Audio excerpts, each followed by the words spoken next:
C'est une équipe visiblement déçue du déroulement de la soirée qui a accueilli son chef ici ce soir. Sa maman non plus ne semblait pas vraiment enchantée du résultat du scrutin. Il faut dire qu'il est arrivé troisième derrière Bruno Marchand et Stéphane Lachance.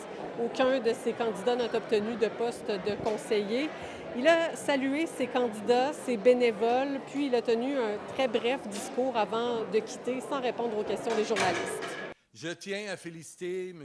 Bruno Marchand pour sa victoire ainsi que l'ensemble des conseillers élus ce soir. Nous sommes partis de loin, sans parti, sans programme, sans engagement et sans financement. Le chemin parcouru est immense. Moi, je ne suis pas en train de pleurer, là. Moi, je suis positif. Je vais respecter le choix des gens de Québec. Et je pense à l'équipe. Je pense aux gens qui se sont donnés dans les derniers mois. Mais 2025, pour vous, aura été un peu dur. Là, ça fait quelques mois, l'élection fédérale. Bien, j'ai eu des années difficiles autres que 2025. Ah oui? Ah oui. Ouais. Il faut dire que c'est une campagne qui a été assez difficile pour Sam Hamad.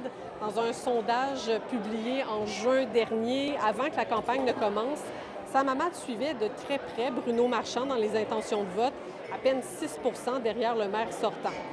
Et les appuis à Sam Hamad n'ont fait que diminuer depuis le plus récent sondage du 20 octobre dernier plaçait Marchand 20 points devant ses adversaires, suivi de Respect citoyen, et Sam Hamad se retrouvait en troisième. Il faut dire que Sam Hamad a fait plusieurs erreurs pendant cette campagne. On se souvient de la vidéo créée par l'intelligence artificielle.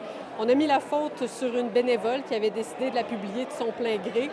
Peu de temps après, son parti a utilisé une photo de Montréal pour illustrer le trafic à Québec.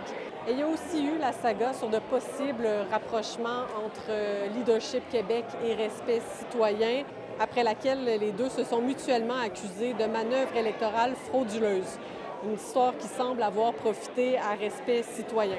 Sam Hamad devrait tenir un point de presse pour faire le bilan de sa campagne et pour répondre aux questions des journalistes un peu plus tard cette semaine. À Québec, Laurence Royer pour Nouveau Info.